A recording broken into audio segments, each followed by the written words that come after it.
ઓમ શ્રી ગણેશાય નમઃ. જય શ્રી કૃષ્ણ મિત્રો. સૂર્યનારાયણની કથા.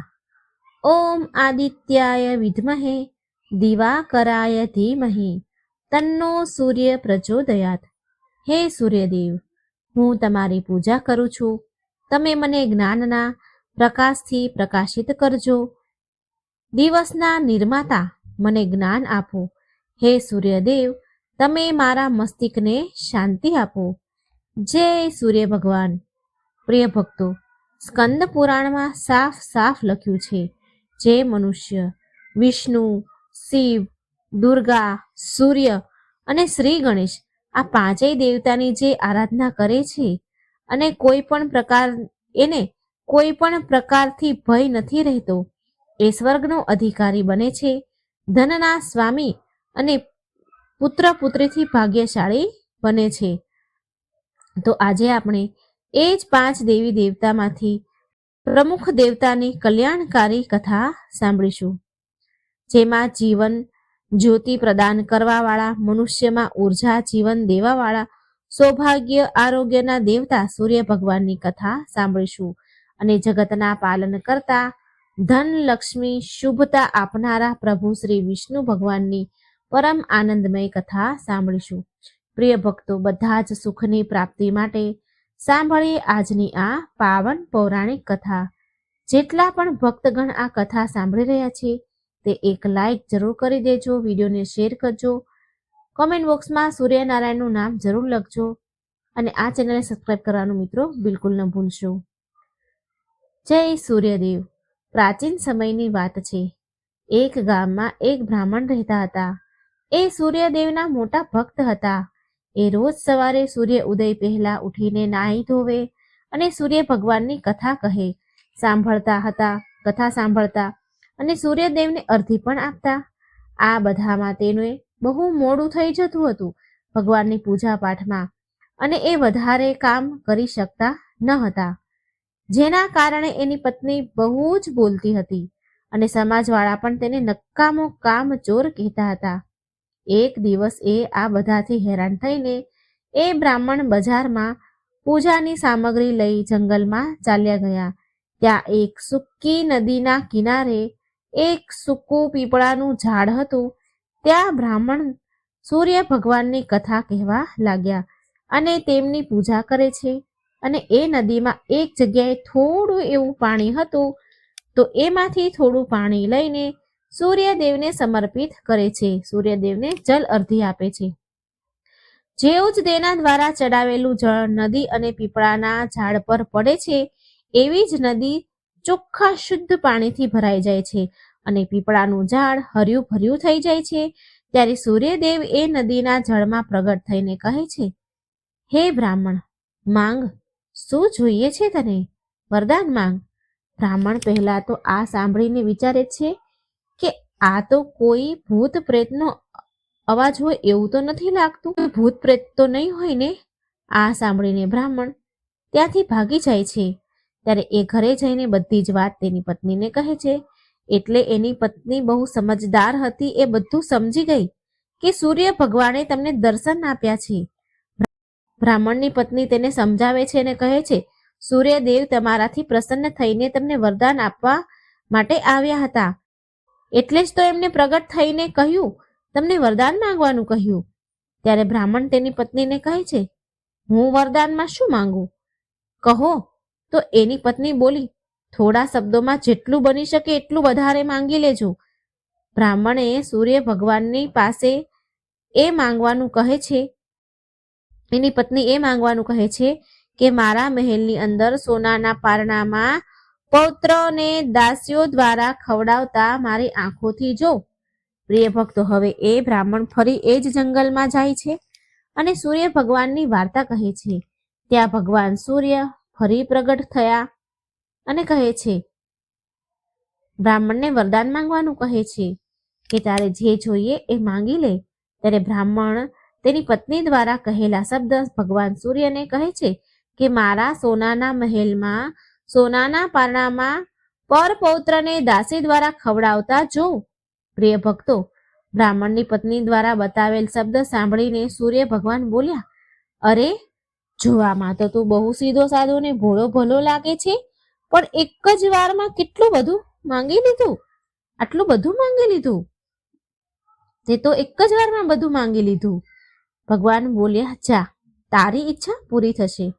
બ્રાહ્મણ પછી જ્યારે ઘરે આવે છે તો જુએ છે કે તેની તૂટેલી ઝૂંપડી એક મહેલમાં બદલી ગઈ છે અને એ મહેલમાં દાસ દાસીઓ કામ કરતા કરતા હરતા ફરતા હતા. બ્રાહ્મણ પાસે બેઠેલી એક વૃદ્ધ ડોસીમાને પૂછ્યું માં, અહીં તો મારી ઝૂંપડી હતી અને અહીં અચાનક મહેલ ક્યાંથી આવી ગયો? એ જ સમયે મહેલમાંથી એની પત્ની સુંદર વસ્ત્ર ધારણ કરી ઘરેણાથી સજેલી ધજેલી બહાર આવી. બ્રાહ્મણને કહે છે, આવો, આ તમારું જ ઘર છે. સૂર્ય ભગવાને આપણી મનોકામના પૂરી કરી દીધી છે. આટલું ધન જોઈને બ્રાહ્મણે એ સ્ત્રીને કહ્યું કે આટલું બધું ધન આપણે આનું શું કરીશું? તો એની પત્ની બોલી કે ધન શું નથી કરી શકતું, ધનથી શું નથી કરી શકાતું? દાન, પુણ્ય, યજ્ઞ, હોમ, હવન બધું જ કરીશું. પછી બ્રાહ્મણે એના ધનને પૂજા પાઠ અને પુણ્યના કાર્યમાં ઉપયોગ કર્યો. હવે બધા જ ગામવાળા લોકો રાજાની જગ્યાએ એ બ્રાહ્મણના ગુણગાન ગાવા લાગ્યા. રાજાએ આ બધું સાંભળીને બ્રાહ્મણને બોલાવીને પૂછ્યું કે કાલ સુધી તો તમારા ઘરે તો ખાવાના ફાફા હતા, આજે આ ધન ક્યાંથી આવ્યું? ક્યાંયથી ચોરી કરી કે ક્યાંય લૂંટ કરી કે ક્યાંય હાથ માર્યો છે, લૂંટફાટ કરીને લાવ્યો છે? બ્રાહ્મણ બોલ્યા, નહીં મહારાજ, આ બધું તો સૂર્ય ભગવાનની કૃપાથી અને તેમની કથા વાર્તા સાંભળવાથી એને કથા વાર્તા કહેવાનું ફળ મળ્યું છે મને. પ્રિય ભક્તો, એ રાજાને કોઈ જ પુત્ર ન હતો. તેણે સૂર્ય ભગવાનની કથા આરાધના કરવાની શરૂ કરી દીધી અને કથા કહેવા સાંભળવા લાગ્યા. અને આ પ્રકારે સૂર્યદેવે રાજાને એક સુંદર પુત્ર દીધો અને એનો પરિવાર સુખીથી ભરાઈ ગયો. સુખ શાંતિ છવાણી. જય સૂર્યનારાયણ. હે સૂર્ય ભગવાન, તમારા ભક્તનું કલ્યાણ કરજો. ઓમ નમો ભગવતે વાસુદેવાય. મિત્રો, હવે આપણે સાંભળીશું સૂર્યદેવ અને વૃદ્ધ ડોસીમાની કથા. એક ડોસીમા હતા. એનો એક નિયમ હતો, સરળ નિયમ. દર રવિવારે સવારે સ્નાન વગેરે કરીને પાડોશમાં એક ગાય હતી. તો પાડોશીની ગાયનું છાણ લાવીને ઘરને લીપીને ભોજન તૈયાર કરે અને ભગવાનને ભોગ લગાવે અને પછી જ પોતે જમે. આવો એનો નિયમ. આ વ્રત કરવાથી એનું ઘર ધન ધાન્યથી અને આનંદથી પૂર્ણ હતું. આવી રીતે થોડા દિવસ વીતી ગયા. એની પાડોશણને એક વખત વિચાર આવ્યો. એની પાડોશણ એકવાર વિચાર કરવા લાગી કે આ ડોસી હંમેશા મારી ગાયનું છાણ લઈ જાય છે, માટે એ સ્ત્રીએ એની ગાયને ઘરની અંદર, એટલે કે જે ઘરની અંદર આંગણું હોય એમાં બાંધી દીધી. ડોસી માને છાણ મળતું બંધ થઈ ગયું. પહેલા એને ઘરની બહાર બાંધતી હતી ગાય, એટલે એને રોજ છાણ મળતું હતું. હવે એ સ્ત્રીએ ઘરમાં અંદર આંગણાની અંદર ગાયને બાંધવા લાગી, એટલે હવે ડોસીમાને છાણ મળતું બંધ થઈ ગયું. માટે રવિવારના દિવસે એના ઘરે એ લીપી ન શકે, એનું ઘર લીપી ન શકે. તો હવે એ ડોસીમાએ રવિવારે એનું ઘર લીપ્યું નહીં, માટે એને તે દિવસે ભોજન બનાવ્યું નહીં અને ન ભગવાનને ભોગ લગાવ્યો તથા પોતે પણ ભોજન ન કર્યું. આ પ્રકારે તેને નિરઆહાર વ્રત કર્યું. રાત થઈ ગઈ. ડોસીમા ભૂખ્યા જ સૂઈ ગયા. રાતમાં ભગવાને સૂર્યનારાયણ ડોસીમાને સપનામાં દર્શન આપે છે. સૂર્યદેવ ડોસીમાને સપનામાં દર્શન આપે છે અને ભોજન ન બનાવવાનું અને ભોગ ન લગાવવાનું કારણ પૂછ્યું. ડોસીમા બોલ્યા, હે ભગવાન, આજ મને ઘર લીપવા માટે ગાયનું છાણ ન મળ્યું, જેનાથી મારું ઘર શુદ્ધ ન થયું, એટલે મેં જમવાનું ન બનાવ્યું અને ના તમને ભોગ લગાવી શકી અને ના હું જમી શકી. તો સૂર્યદેવ બોલ્યા, માતા, હું તમને એવી ગાય આપું છું કે જેનાથી બધી ઈચ્છા તમારી પૂરી થશે, કારણ કે તમે હંમેશા રવિવાર કરો છો. રવિવારે ગાયના છાણથી ઘર લીપીને ભોજન બનાવીને મને ભોગ લગાવીને તમે પછી જ ભોજન કરો છો, માટે હું તમારા પર પ્રસન્ન છું. હું ખુશ થઈને તમને એ વરદાન આપું છું તથા અંત સમયમાં મોક્ષ પણ પ્રદાન તમને કરીશ. સપનામાં આવું વરદાન આપી ભગવાન સૂર્યનારાયણ દેવ અંતર ધ્યાન થઈ ગયા અને જ્યારે ડોસીમાની આંખ ખુલી તો એમને જોયું કે આંગણામાં એક સુંદર ગાય અને વાછરડું બંધાયેલું છે. એ ગાય અને વાછરડું જોઈને બહુ ખુશ થઈ ગયા અને તેને ઘરની બહાર બાંધી દીધી. ત્યાં ચારો, ઘાસચારો બધું ત્યાં નાખ્યું. ડોસીમાની પાડોશણે ડોસીમાની ઘરની બહાર સુંદર ગાય અને વાછરડું જોયું તો ઈર્ષાના કારણે તેનું કાળજું કપાઈ ગયું.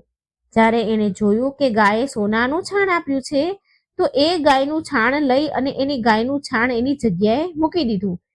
એ રોજ આવું કરતી હતી અને ડોસીમાને આ વાતની તો જરા પણ ખબર ન હતી કે એની ગાય સોનાનું છાણ આપે છે.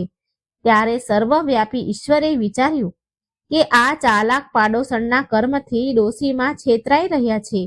ભગવાને સંધ્યા સમયે એમની માયાથી બહુ જ જોરમાં વાવાઝોડું ફેંક્યું. બહુ જોરમાં વાવાઝોડું આવ્યું. ડોસીમાએ અંધારાના ડરથી તેમની ગાયને ઘરની અંદર બાંધી દીધી. બીજા દિવસે સવારે ડોસીમાં ઉઠ્યા તો એમણે જોયું કે ગાયે તો સોનાનું છાણ આપ્યું છે. તો એમના આશ્ચર્યનો પાર ન રહ્યો અને એ રોજ હવે ગાયને ઘરની અંદર બાંધવા લાગ્યા. હવે આ બાજુ પાડોશણે જોયું કે ડોસીમાં તો હવે ગાયને ઘરની અંદર બાંધવા લાગ્યા છે અને એનો સોનાનું છાણ લેવાનો દાવ હવે ચાલ્યો નહીં. એ તો બળી ગઈ, ઈર્ષાને મારે બળવા લાગી. પછી એક યોજના બનાવી તેને ડોસીમાને હેરાન કરવાની. રાજ્યના જ્યાં એના રાજા હતા એ યોજના બનાવી એવી કે પાડોશણે કે રાજ્યના રાજા પાસે ગઈ અને કહ્યું કે મહારાજ, મારી પાડોશીમાં એક ડોસી પાસે એવી ગાય છે જે તમારા જેવા રાજાને યોગ્ય છે. એ રોજ સોનાનું છાણ આપે છે. તમે એ સોનાથી પ્રજાનું પાલન કરો. એ ડોસી આટલા બધા સોનાનું શું કરશે મહારાજ? રાજાએ જ્યારે આ સાંભળ્યું તો તેમના સૈનિકોને ડોસીમાને ત્યાં મોકલીને ગાયને લાવવાનું કહ્યું.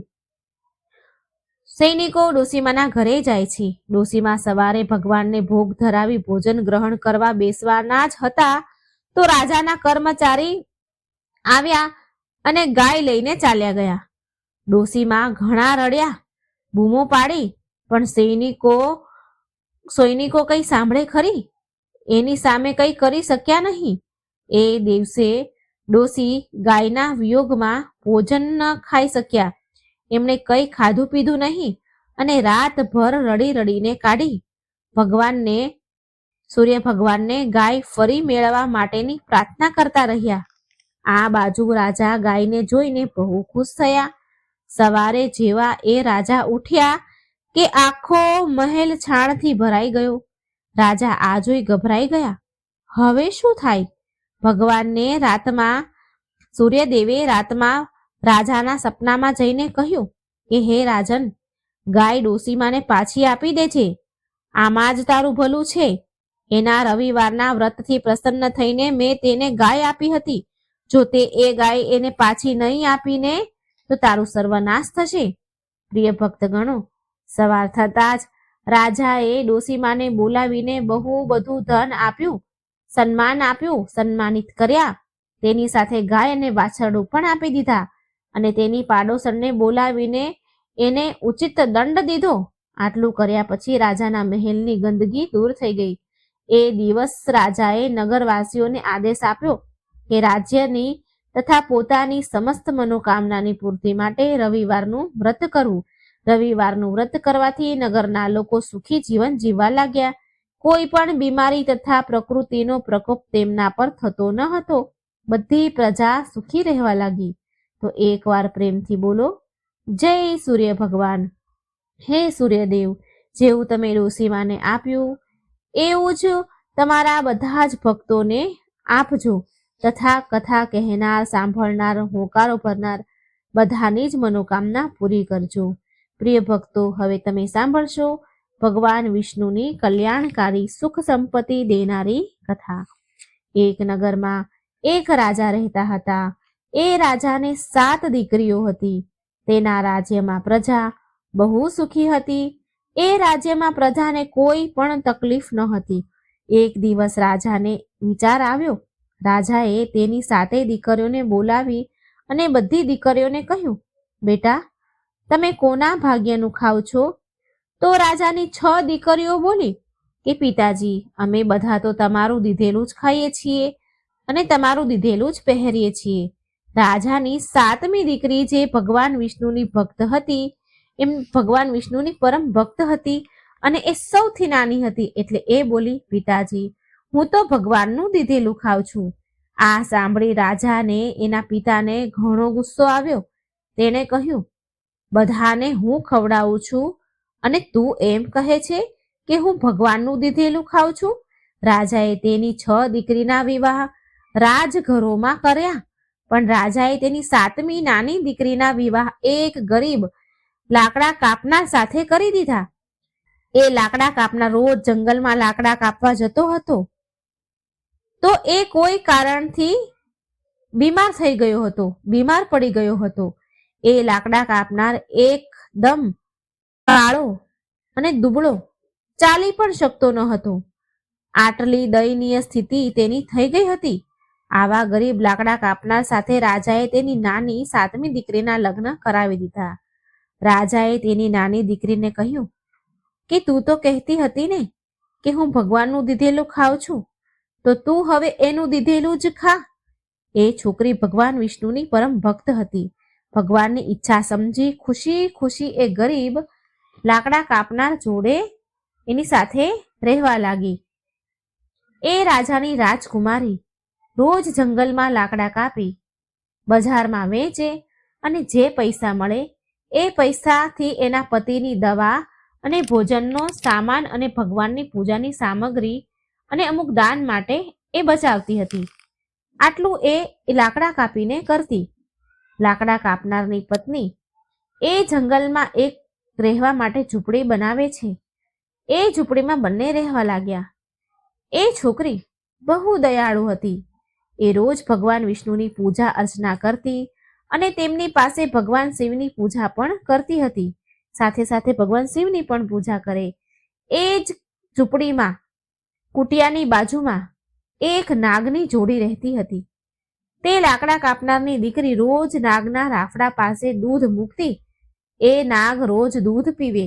મિત્રો, કહેવાય છે ને, જે પણ ભક્તગણ ભગવાન શિવની પૂજા કરે છે અને ભગવાન વિષ્ણુની નિંદા કરે છે, એને કોઈ પણ પ્રકારનું સુખ નથી મળતું. અને જે ભગવાન વિષ્ણુની પૂજા કરે છે અને શિવજીની નિંદા કરે છે, તેને પણ કોઈ પ્રકારનું સુખ નથી મળતું. ઉપરથી એને દુઃખ ભોગવવું પડે છે. શિવજી અને ભગવાન વિષ્ણુ એકબીજાને પૂરક છે. આ વાતને એ કન્યા, એ છોકરી બહુ સારી રીતે જાણતી હતી. તો પ્રિય ભક્તો, એ નાગ કોઈ સાધારણ નાગ ન હતો, પણ ભગવાન શિવ સ્વરૂપી ઈચ્છાધારી નાગ હતો. એક દિવસ એ નાગે વિચાર્યું કે આ દીકરી બહુ જ દયાળુ છે તથા ગરીબ પણ છે. આની મદદ તો મારે કરવી જોઈએ. તો એક દિવસ ભગવાનની પ્રેરણાથી એ નાગે લાકડા કાપનારની પત્નીને સપનામાં આવીને કહ્યું કે હે પુત્રી, જે સ્થાન પર તું દૂધનો વાટકો મૂકે છે ને રોજ, એ સ્થાનને ખોદજે. તને બહુ બધું અપાર ધન સંપત્તિ મળશે. એ સંપત્તિથી તું બધાનું ભલું કરજે. પણ એક વાતનું ધ્યાન રાખજે, કોઈ પણ વ્યક્તિ તારા દ્વાર પરથી ભૂખ્યો ન જાય. લાકડા કાપનારની પત્ની સવારે ઉઠી અને જે સ્થાન પર નાગની જોડી રહેતી હતી એનાથી થોડે દૂર ખોદવાનું તેણે શરૂ કરી દીધું. અને તેનું તો ભાગ્ય જ પલટી ગયું. ભાગ્ય બદલાઈ ગયું. તેને એટલું ધન મળ્યું કે એ ધનથી એણે એક મહેલ બનાવી લીધો. તેણે તેનું એક નગર વસાવી લીધું. એ રોજ ભૂખ્યાને ભોજન કરાવતી હતી. તેનો પતિ પણ પૂરી રીતે સ્વસ્થ થઈ ગયો હતો. એક દિવસ તે કન્યા બધાને ભોજન કરાવતી હતી ત્યારે એણે જોયું કે પંગતમાં સૌથી પાછળ એના પિતા તથા એની 6 બહેનો બેઠેલી છે. તો એ તો ઓળખી ગઈ અને એના પિતાને પૂછવા લાગી કે પિતાજી, તમારી આવી હાલત કેવી રીતે થઈ? તેના પિતા બોલ્યા, પુત્રી, મારું બધું જ રાજપાટ ચાલ્યું ગયું. તારી બહેનના પતિઓએ ધક્કા મારી રાજ્યથી બહાર કાઢી મૂક્યો મને. હવે અમારા બધાની આ દશા થઈ છે. કે અમારે ભિક્ષા માંગવી પડે છે અને એટલા માટે અમે તારા દરવાજે આવ્યા છીએ અને પંગતમાં બેઠા છીએ. પ્રિય ભક્તો, એ બધાની આવી દશા જોઈને લાકડા કાપનારની પત્નીએ તેના પિતાને અને તેની 6 બહેનોની મદદ કરી. પછી તેણે એના પિતાને કહ્યું, જોયું ને પિતાજી, મેં કહ્યું હતું ને, આપણે બધા જ ભગવાનનું દીધેલું ખાઈએ છીએ. આપણે બધા જ આ જગતના પાલન કરતા ભગવાન વિષ્ણુના આશ્રય પર એની કૃપાથી તેમનું આપેલું જ ખાઈએ છીએ. તેના પિતા બોલ્યા, હા બેટા, તું સાચું કહેતી હતી. હવે મને પણ વિશ્વાસ થઈ ગયો છે કે આપણે બધા જ ભગવાનનું દીધેલું ખાઈએ છીએ. તો એકવાર પ્રેમથી બોલો, જય શ્રી હરિ ભગવાન વિષ્ણુની જય. ઓમ નમઃ શિવાય. હે ભગવાન વિષ્ણુ, જેવું તમે રાજાની નાની દીકરીને દીધું, એવું જ આ કથા કહેનાર, સાંભળનાર, હોકારો ભરનારને આપજો. જય શ્રી હરિ. મિત્રો, સૂર્યનારાયણના 12 નામનો જાપ. ઓમ મિત્રાય નમઃ, ઓમ રવયે નમઃ, ઓમ સૂર્યાય નમઃ, ઓમ ભાનવે નમઃ, ઓમ ખગાય નમઃ, ઓમ પુષ્ણે નમઃ, ઓમ હિરણ્યગર્ભાય નમઃ, ઓમ મારીચાય નમઃ, ઓમ આદિત્યાય નમઃ, ઓમ સાવિત્રે નમઃ, ઓમ અર્કાય નમઃ, ઓમ ભાસ્કરાય નમઃ. મિત્રો, આ 12 નામ હતા સૂર્યનારાયણના, જે આપણે ભગવાનને જળ અર્ધી આપીએ સૂર્યનારાયણને, ત્યારે આ 12 નામ બોલો તો એનું ઘણું ફળ મળે છે, પુણ્ય ફળ. હવે આપણે સૂર્ય ભગવાનની બીજી વાર્તા સાંભળીશું, રવિવારની વ્રતકથા. ઓમ સૂર્યાય નમઃ. એક નગરમાં એક શેઠ અને શેઠાણી રહેતા હતા. એને કોઈ સંતાન ન હતા, જેના કારણે તે દુઃખી રહેતા હતા. એક દિવસ શેઠ સવારમાં બહાર જઈ રહ્યા હતા, તો સામે રસ્તામાં એક ખેડૂત ખેતરમાં બાજરો રોપવા માટે જઈ રહ્યો હતો. શેઠને જોઈને ખેડૂત મોઢું ફેરવી ગયો અને પાછો ચાલ્યો ગયો અને બોલ્યો કે આજે તો સારા સુકન ન થયા, ખબર નહીં કેવો દિવસ વીતશે આજનો. સાહુકારે એની વાત સાંભળી અને ઉદાસ થઈ ઘરે પાછા આવી ગયા અને તેની પત્નીને બધી વાત કહી. તો શેઠાણી પણ બોલી, હા, આજે આંગણામાં એક ચકલી આવી હતી. એ બોલી કે આ ઘરમાં બાળકો નથી, દાણા ચણ ક્યાંથી મળશે? આમ બોલીને તે ઉડી ગઈ. આ સાંભળીને શેઠને બહુ જ ક્રોધ આવ્યો, બહુ દુઃખી થયા. એ દિવસથી બંને જણા સૂર્ય ભગવાનની આરાધના કરવા લાગ્યા અને આમ 12 વર્ષ વીતી ગયા. એક દિવસ સૂર્યદેવ શેઠ અને શેઠાણીને સામે પ્રગટ થયા અને બોલ્યા કે હું તમારી ભક્તિથી પ્રસન્ન છું અને મારા આશીર્વાદથી તમને સર્વગુણ સંપન્ન કન્યા મળશે. આમ કહીને સૂર્યદેવ અંતર્ધ્યાન થઈ ગયા. સૂર્યદેવના આશીર્વાદથી શેઠાણીએ એક સુંદર દીકરીને જન્મ આપ્યો. સૂર્યદેવના આશીર્વાદથી જન્મેલી એક કન્યા સવારે સૂઈને ઉઠે તો એના મુખમાંથી હીરા મોતી નીકળતા હતા. જ્યારે શેઠાણી એ આ જુએ છે કે તો એની ખુશીનું કોઈ ઠેકાણું ન રહ્યું, પણ તેણે આ વાત કોઈને કહી નહીં, અહીં સુધી કે તેના પતિ શેઠને પણ ન કહી. સમય સાથે કન્યા મોટી થઈ. સર્વગુણ સંપન્ન દીકરી તેના માતા પિતાની જેમ સૂર્યદેવની પૂજા કરતી હતી. શેઠ એની દીકરી માટે વર શોધવા લાગ્યો. ત્યારે તેની પત્ની બોલી કે મારે એવો નિયમ છે કે મારી દીકરીનું મુખ જોઈને જ દિવસની શરૂઆત કરું, માટે હું એના લગ્ન એક એવા છોકરા સાથે કરીશ જે ઘર જમાઈ બનીને આપણી સાથે રહે. શેઠાણીએ એક ગરીબ ઘરનો છોકરો શોધ્યો અને તેની દીકરીના વિવાહ તેની સાથે કરી દીધા. શેઠાણીએ એના નિયમની વાત કહી અને બોલી કે તે રોજ એની દીકરીને ઉઠાડવા આવશે. તો જમાઈ બોલ્યા, ઠીક છે, પણ જમાઈને રોજ રોજ તેની દીકરીને ઉઠાડવા આવે તે ખરાબ લાગવા લાગ્યું. પણ તે છોકરી બોલતી કે આ મારા પ્રત્યે મારી માનો પ્રેમ છે. તો એક દિવસ શેઠાણી તેની દીકરીને ઉઠાડવા જલ્દી ન જઈ શક્યા. એ દિવસે એ છોકરીના વરે તેની પત્નીના મુખ પાસે હીરા જોયા તો એ બધી જ વાત સમજી ગયો. આ બાજુ જ્યારે શેઠાણી પહોંચે છે તો એણે જોયું કે એની દીકરી જાગી ગઈ છે. તો એ સમજી ગઈ કે એના જમાઈને સત્ય ખબર પડી ગયું છે. શેઠાણીએ લાલચમાં આવીને તેના જમાઈને મરાવી નાખ્યો, માથું કાપીને તેની પાસે રાખી લીધું. આ બાજુ સૂર્યદેવે વિચાર્યું કે મારા દ્વારા દીધેલ કન્યાના પતિને મારી નાખ્યો, મારે એની રક્ષા કરવી જોઈએ. સૂર્યદેવે એક બ્રાહ્મણનું સ્વરૂપ લીધું, શેઠાણી પાસે આવ્યા અને કહ્યું કે જો મને માથું ન આપ્યું ને તો હું આ રહસ્ય બધાને બતાવી દઈશ. અને ભિક્ષામાં જમાઈનું માથું લઈ ગયા અને આ માથું શરીર સાથે જોડીને અમૃતના છાંટા નાખ્યા તો જમાઈ જીવતો થયો. આ બાજુ છોકરીએ રવિવારનું વ્રત રાખ્યું હતું.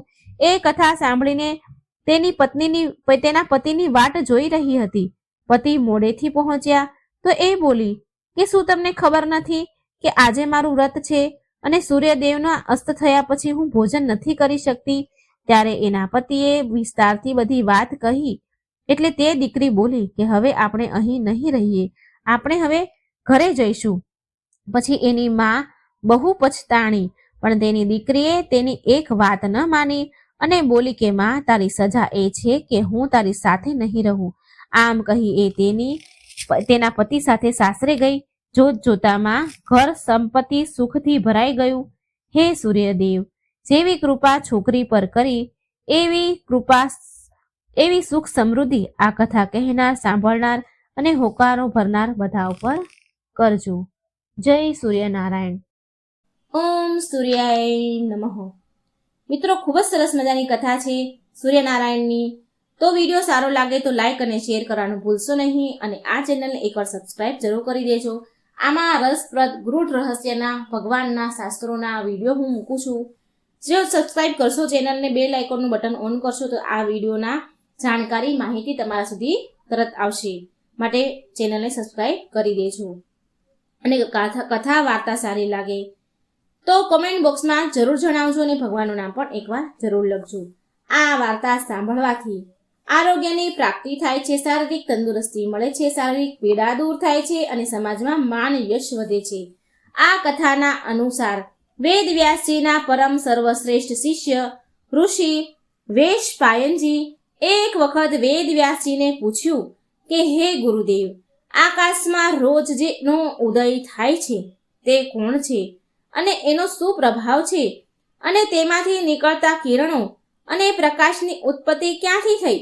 હું જોઉં છું કે દેવતાઓ, મોટા મોટા શ્રેષ્ઠ મુનિઓ, રાક્ષસો તથા બ્રાહ્મણ અને માનવી સહિત એની આરાધના કરે છે.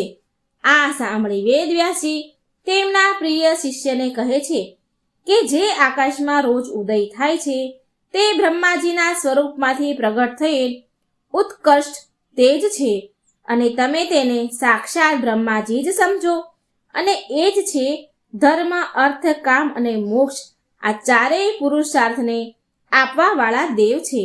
નિર્મળ કિરણોથી સુશોભિત આ જે તેજ છે તે પહેલા અત્યંત પ્રચંડ અને અસહનીય હતું, જેને સહન કરી શકાય નહીં એવું હતું. આ જોઈ અને તેની પ્રખર કિરણોથી પીડિત મૃત્યુલોકમાં ધરતીલોકના બધા લોકો આમ તેમ ભાગવા લાગ્યા, છુપાવા લાગ્યા. ચારેય બાજુ સમુદ્ર, મોટી મોટી નદીઓ સુકાવા લાગી. તેમના પ્રચંડ તેજથી વન જંગલ બળીને સુકાવા લાગ્યા. તેટલું પ્રચંડ તેજ હતું તેમનું. માનવ સમુદાય પણ શોકથી આતુર થઈ ગયા. નદીઓ, સમુદ્ર, વનોમાં રહેનારા જીવજંતુ, પ્રાણી મૃત્યુ પામવા લાગ્યા. આવું વિનાશ ભર્યું દ્રશ્ય જોઈને ઇન્દ્ર સહિત બધા દેવતાઓ બ્રહ્માજી પાસે ગયા અને બધી વાત દેવતાઓએ બ્રહ્માજીને કહી. જે વિનાશ થઈ રહ્યો હતો ધરતીલોક પર આ પ્રચંડ તેજથી જે ત્રાહિમામ થઈ રહ્યું હતું એ બધું જ બ્રહ્માજીને કહી સંભળાવ્યું. બ્રહ્માજીએ દેવતાઓને કહ્યું કે હે દેવગણો, આ સ્વરૂપ આદિ બ્રહ્મ સ્વરૂપથી જળમાં પ્રગટ થયું છે. આ તેજમય પુરુષ એ બ્રહ્મ સમાન છે. બ્રહ્માજી અને આદિ બ્રહ્મ સ્વરૂપમાં તમે કોઈ અંતર સમજતા નહીં. આ સૂર્યદેવ છે. હું સૂર્યદેવ દ્વારા આ ચરાચર જગતનું પાલન થાય છે. બધાની રક્ષા સૂર્યથી જ થાય છે. આ સૂર્યદેવના પ્રભાવનું હું પૂરેપૂરું વર્ણન નહીં કરી શકું. બધાની રક્ષા કરનારા આ સૂર્યદેવની સમાન બીજું કોઈ નથી. જે મનુષ્યો કે કોઈ પણ સૂર્યદેવની આરાધના કરે છે તો તે મોક્ષ પામે છે. સંધ્યા ઉપાસનાના સમયે બ્રહ્મપિતા બ્રાહ્મણ તેમની ભુજાઓ ઉપર ઉઠાવીને આ સૂર્યદેવની આરાધના કરે છે, જેના ફળ સ્વરૂપ સમસ્ત દેવતાઓ દ્વારા બ્રહ્માજી પૂજાય છે. બ્રહ્માજી કહે છે કે આ ભૂતલ ધરતી લોક પર જે પતિત અને એઠું ખાનારા જે મનુષ્ય છે એ પણ ભગવાન સૂર્યના કિરણોને સ્પર્શથી પવિત્ર થઈ જાય છે. સંધ્યાકાળમાં સૂર્ય ભગવાનની ઉપાસના આરાધના કરવાથી બધા જ પાપો નષ્ટ થાય છે. જે લોકો સૂર્યદેવની ઉપાસના કરે છે તે આ લોક પર પરલોકમાં પણ તેને દરિદ્રતા નથી આવતી. આ લોક અને પરલોકમાં પણ દરિદ્રતા, દુઃખ અને પીડાદાયક રહેતા નથી. બ્રહ્માજી બોલ્યા, વિષ્ણુ, શિવ આદિ દેવના દર્શન બધા લોકોને નથી થતા. ધ્યાન કરવાથી જ માત્ર તેમના રૂપના સાક્ષાત્કાર થાય છે. પણ ભગવાન સૂર્ય દેવતા માનવામાં આવ્યા છે, પણ ભગવાન સૂર્યના પ્રત્યક્ષ દેવતા માનવામાં આવ્યા છે, જેના આપણે દર્શન કરી શકીએ છીએ. બ્રહ્માજીની વાત સાંભળી બધા દેવતા કહેવા લાગ્યા કે હે બ્રહ્માજી, સૂર્યદેવને પ્રસન્ન કરવા માટે પૂજા, આરાધના, અર્ચના, ઉપાસના તો દૂરની વાત છે. સૂર્યદેવના દર્શન તો પ્રત્યકાળની આગ સમાન છે, પ્રલયકાળની આગ સમાન છે.